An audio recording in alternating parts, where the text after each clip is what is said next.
Hello， 大家好，欢迎来到毛娃房车。今天我们改装网红平头房车跃进 H500 底盘打造的轻卡房车。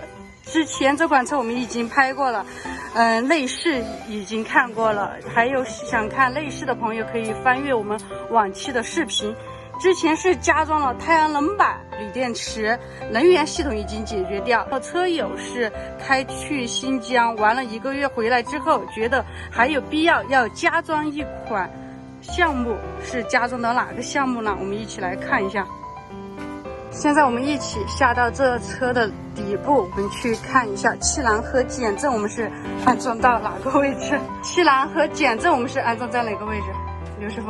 气囊的位置就是在它原来的那个一个交电的位置，是在这个位置是吧？对。我们已经看到气囊，它这个是几个呢？这种轻卡底盘的4个气囊，气囊是吧？前面2个囊。它这个安装方式和依维柯的是不是有所不同？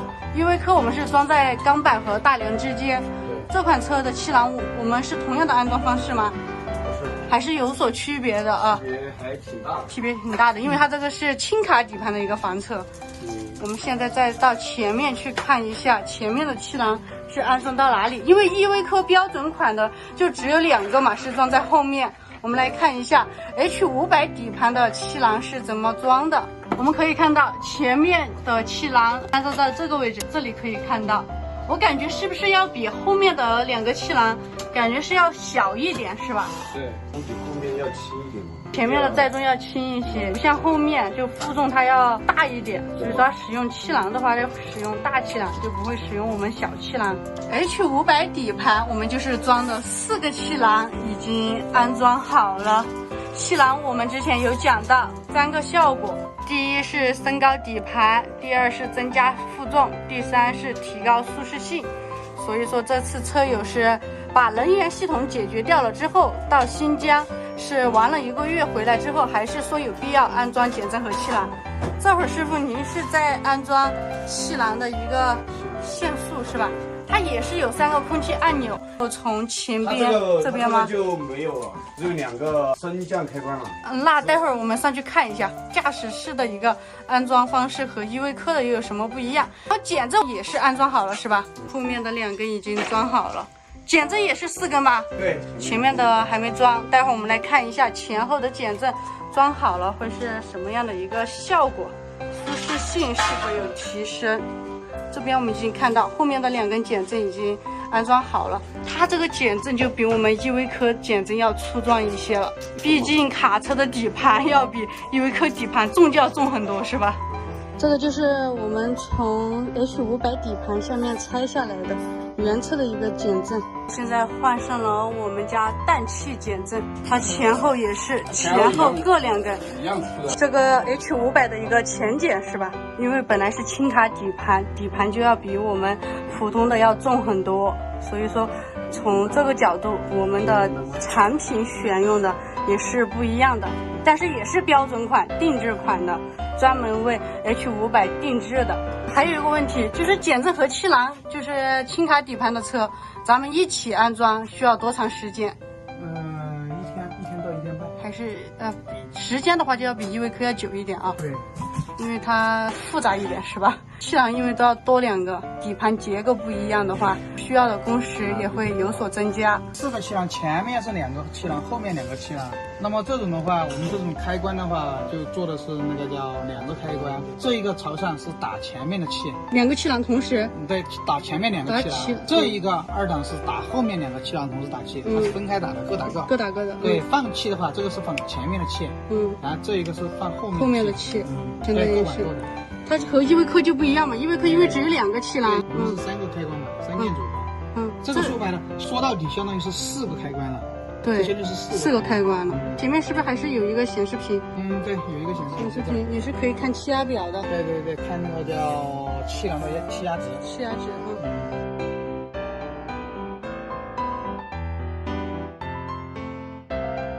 是加装了太阳能板、锂电池，能源系统已经解决掉。车友是开去新疆玩了1个月回来之后，觉得还有必要加装一款项目是加装的哪个项目呢 ？H500底盘的房车，平头房车已经改装完毕了啊！我是第一次实战摸了 H500，因为前段时间不开了 H300嘛哈，各方面说实话都还比较满意哈。唯一的就是感觉什么呢？这底盘啊太像货车，颠得太厉害啊！这车呢，你看我们把悬挂和气囊都装上去了哈。我们看一下改完以后是啥感觉？还有一个我一直比较担心啊，就这个底盘发动机噪音会比较大，是吧？我都问过好多人，我们今天就来实战一下，看看到底是啥感觉。走，咱们上车。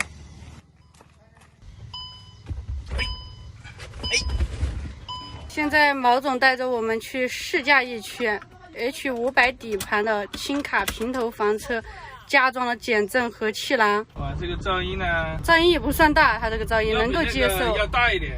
哎，你看这个车哈，咱们在这个起伏路面上啊，你开起来的感觉就完全不一样了。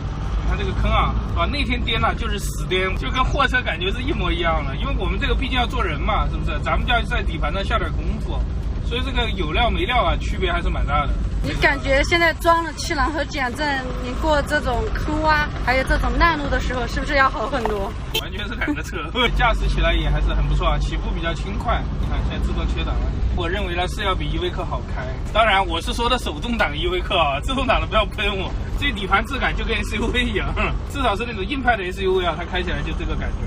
现在气囊呢，两边的气压大概都在3.8到4左右吧。这个整个车开起来的感觉还是好太多了，行驶质感完全是不一样的，加速也比较轻快哈。这机器声音还算不是很大，不加气囊减震的话，它就是个货车啊。这个行驶起来的舒适性哈，我感觉已经很不错了，很上乘了。就是说这种支撑啊哈，你看我们跑这么快哈，在这个路上是吧？它所有的颠簸感觉都能比较有效的控制住哈。整个底盘还是很结实的这种感觉，有一个弹的一个感觉。对，我来试一下它这个刹车啊。以前开的都是那种就是气刹的车，我老开不惯嘛。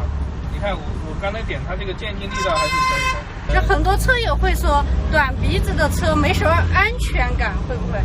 我倒感觉还好，就是什么感觉哈？因为这个短鼻子车呢，它毕竟前面短一点嘛，对不对？对。但它空间比较好，当然你视野就很好，是吧？这个车。那么你就切记一句话，开这种车哈，一定要预判，就是跟前车保证足够的安全距离和留出足够的刹车距离，千万不要是吧？就是说掉得很近，因为这种车呢，一旦追尾的话呢，司机肯定是比较受伤的。但我觉得开起来整个感觉哈，视野的感觉反而让我还觉得比较舒畅哈。你开房车在外面，不是说什么赶夜路啊，包括你要跑多快，我觉得都不是正道哈，都不对。这个车我至少觉得它这样子一颠一颠的就很有弹性。它把这个就是说那种让人很难受的震动给过滤掉了，剩下的震动都是人还相对来说可以接受的。当然这个现在是不是最好的这个调试状态哈，这个后续可能还要试不。还有一个亮点呢，我觉得这个车啊，我知道就是它这个刹车的制动灵敏度好像也可以，因为我看了一下这个车呢，它最大的设计总质量高达8吨多，这个可以拉到8吨。那么跟依维柯的这个4.5吨和6.5吨来讲的话，它的这个刹车哈，这个是气刹的哈，刹车力道要大，感觉哈，这是一个就是力道这块它是比较大的。而且现在越来越多的都喜欢大平头房车，大水大电大空间，什么都要大呀。你看这些坑是吧？完全以这个速度过，你看我们20多码的速度，完全可以接受嘛，是不是？是的。原来颠的你根本就没法，原来颠的会很难受，就过坑的时候心都要一揪。就那个颠的太狠了。对，这个减震改了，简直是两码子事儿，一定要改。这个是一个行驶舒适度的一个。试驾完毕，还不错，这个底盘是个不错的底盘，值得推荐啊。对，这个价位还可以的。经过一圈的试驾哈，因为咱们前段时间呢 H300也试驾了哈 ，H500也试驾了，两个车呢感觉哈都是怎么说家族底盘嘛，但这个车明显感觉开起来，因为我们是改了减震和气囊嘛，要好。总体来说呢，我觉得这两个国产底盘也都还不错哈，在这个价位是吧，能够提供自动挡，提供咱们这么大的一个空间啊。总体一圈开过来讲的话呢，如果是大家经常跑长途的话，我个人建议，非常建议把这个气囊和减震改了哈，因为我自己开过这两个车的对比哈，改前和改后完全是两个车啊，就这是我的建议。当然，关于这个悬架，大家还有什么意见哈，咱们打在评论区，谢谢大家。